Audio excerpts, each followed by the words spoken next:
What is a big mistake that you've made or a big regret that you have that you learned a valuable lesson from? It's the first time somebody asked me that. We are built with mistakes. I wake up sometimes and I'm wondering, am I alive or dead? Have you ever wondered what the regrets of some of the oldest and wisest people in the world are? What about the secrets to living a long, happy, and healthy life? In this video, I'm going to be interviewing some of the healthiest and happiest 70, 80, and 90-year-olds in one of Canada's wealthiest neighborhoods and ask them about their secrets to living a long life and if they have any regrets.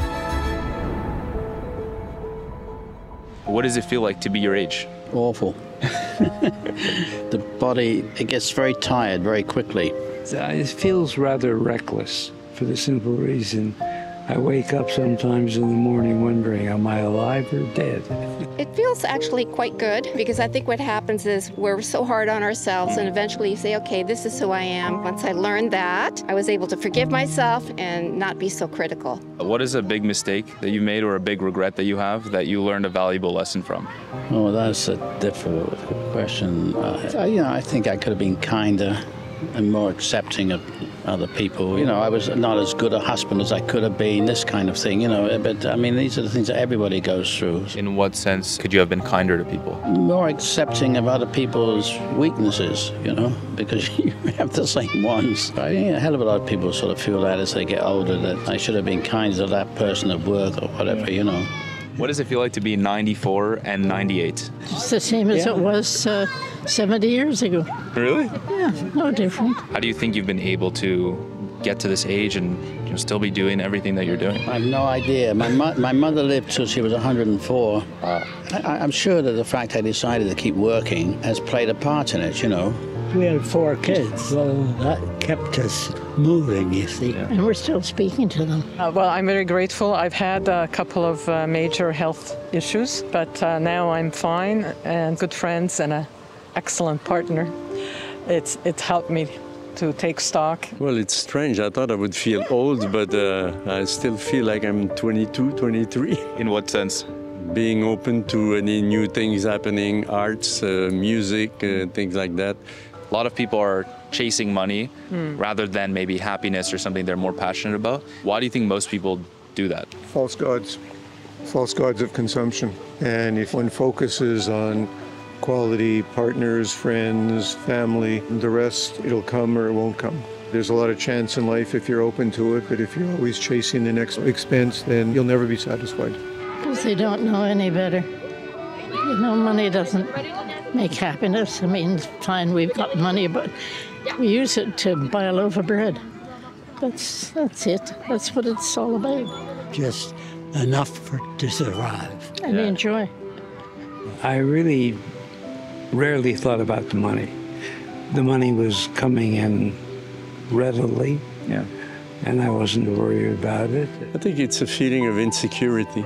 I think they want to have a guaranteed revenue for their whole life and things like that.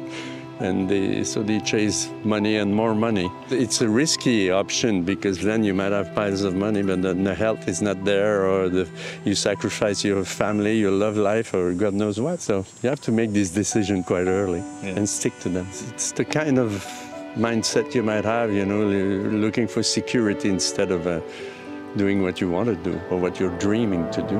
Here's the thing, listening to advice is a good start, but taking action is what's really going to get you to where you want to be. The most impactful way I've been able to take action is through journaling. Now, we have a fully guided journal that is designed to help you completely transform your life in just 1 year. This journal helps you figure out who you are, what you want, and brings you on a year-long tracked journey to actually figure out how to get there. We've only made a limited amount of these, so click the link to get yours.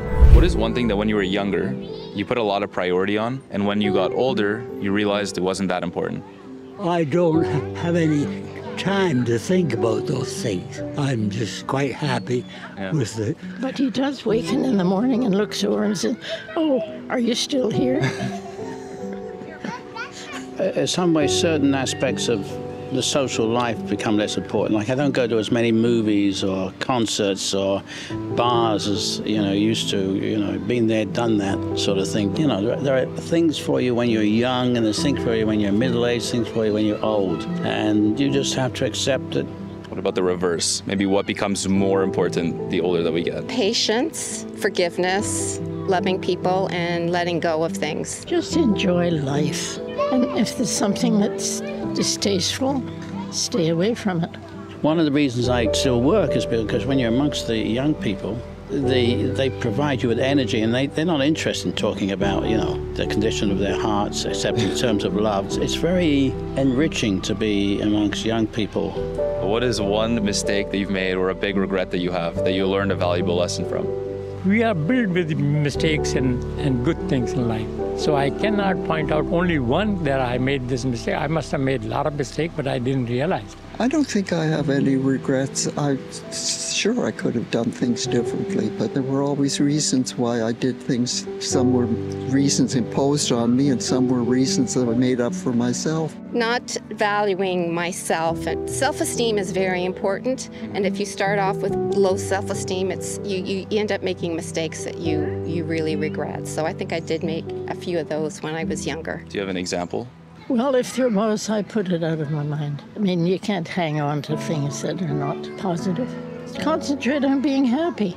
This is all we have. Getting into a relationship too early and then not feeling great when it broke up instead of just letting it go. I don't know. No? Maybe something that you worried about a lot when you were younger? No. Is there something specific? Never. No? Didn't worry about money, health, women, anything? No. Didn't worry about anything? No. Are you the most zen person in the world?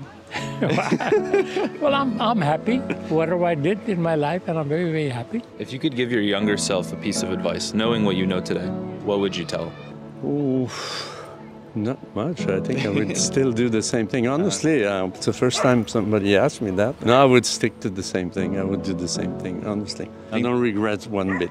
How were you able to figure that out from a young age? I had a choice to become more like a vice president, things like that of a company, and I decided to stick to what I preferred. How did you manage to do that? I looked at myself and said, do I want to be doing the same job when I'm 60 or 50 or 70? And I said no, so I left. Explore more opportunities and love yourself and surround yourself with people who are good role models. I think having good role models, positive role models, makes a big difference for young people. If you could give one piece of advice to anybody younger than you, what would you say? Life is too complicated. I mean it. If you try to realize your dreams when you're 65, 70, it's a bit too late. Love themselves. It's very, very important to love. If you love yourself, you will take care of your body. If you don't love yourself, then you will be miserable all the time. It's changed too much. I mean, what would have been very sound, competent advice 10 years ago doesn't make any sense today.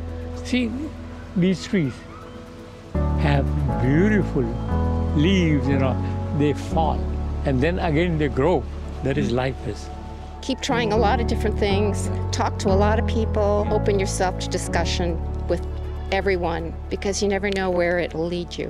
There's the traditional Jewish learning that if I'm not for myself, who am I? And if I'm not for others, what am I? And if not now, when? So, a balance. Thank you so much for watching this video. If you enjoyed it, don't forget to subscribe. And if you want to take more away from it, then make sure to grab your copy of our fully guided self-growth journal. I'm Will, and as always, it's a mindset. See you next time.